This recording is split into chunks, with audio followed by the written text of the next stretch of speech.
On August 19, 2022, MSN.com headline, Russian bases are blowing up all around Ukraine.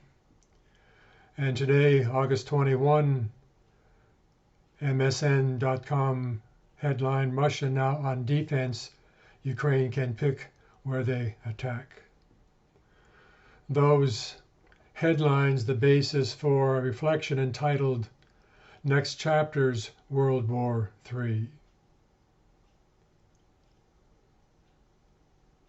Quote, For I dipped into the future as far as the human eye could see, saw a vision of the world and all the wonder that would be.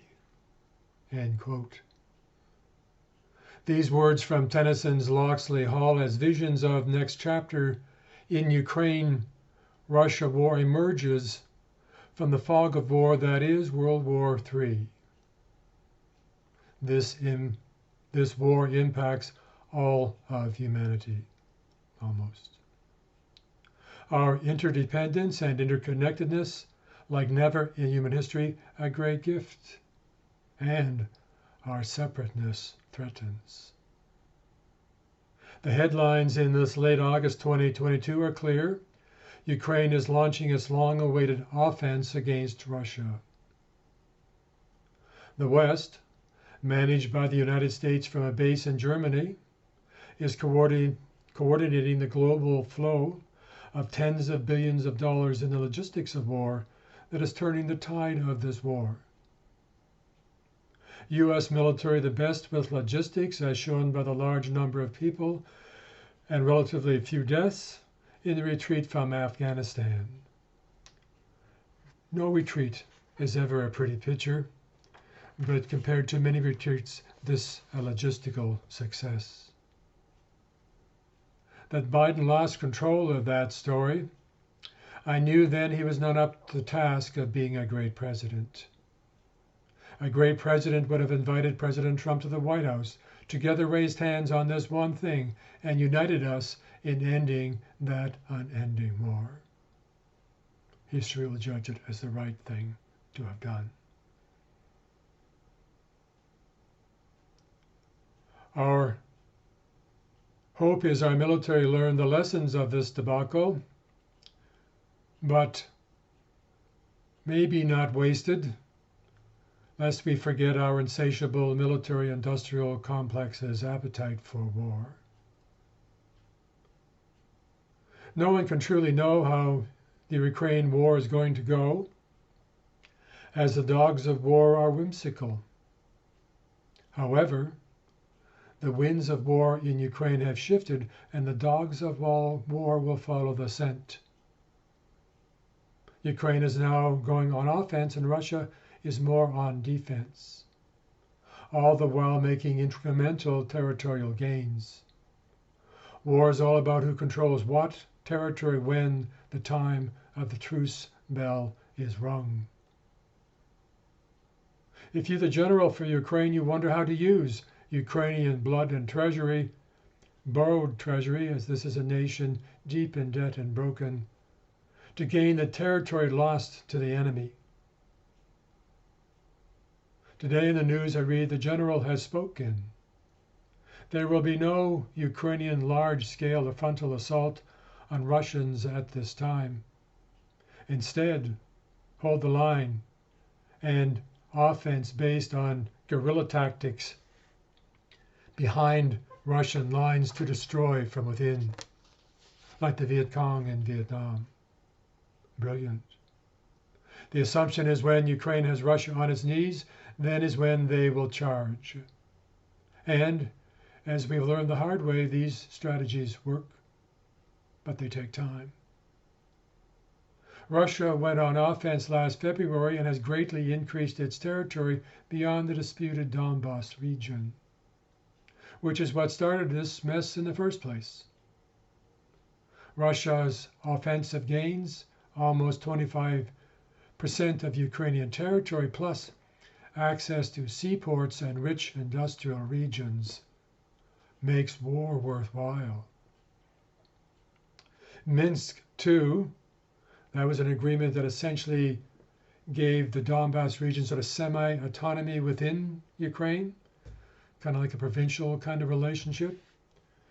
But for whatever reasons, that was rejected by the Zelensky government, backed up and supported by the West.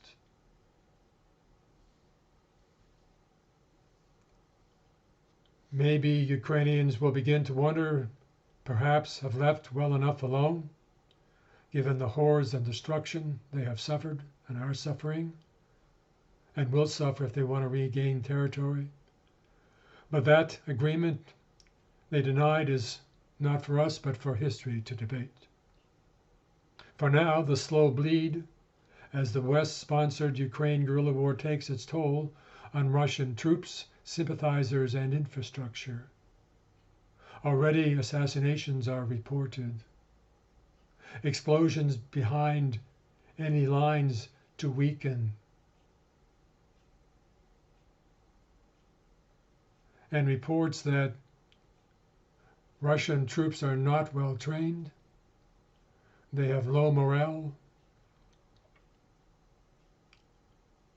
Already assassinations are reported, explosions deep behind the enemy lines to weaken. The dogs of war at work. Ukraine's stated aim in this war is to turn the clock back to prior to 2014, including Crimea. To us, given the imbalance in forces, seems a mighty, mighty lift, and unlikely. But with so much Russian blood shed, Russia unlikely will go back that far. Concede some territory for the peace, whatever. And as I said, with reports of poor training and low morale, and to what degree that's all just part of a smoke and mirrors propaganda campaign, we don't know.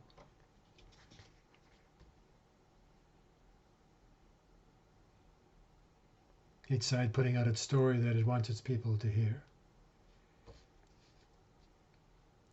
Looking forward, Putin will go nuclear to defend the homeland. Take note. Pushing too hard can make things worse. To know China is on Russia's side. The West, led by the USA, determined to maintain its uli power position in the world. When China calls for a multipolar world working together. Much of the world is neutral, but leaning east given the message. The West ever more isolated from the rest. Perhaps we see the visions of World War III to come. But for now, the next chapter in Ukraine-Russia war is characterized by world powers playing a proxy war, and Ukraine is the battlefield. This war will end in negotiations when Moscow and Washington decide to make peace. Ukraine is the bargaining chip caught in the grind of great powers. Bob Dylan's words from Masters of War come to mind. Quote, "You play with my world like it's your little toy," end quote.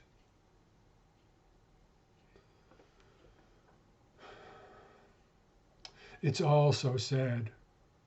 So much agony for the little ones. God help us.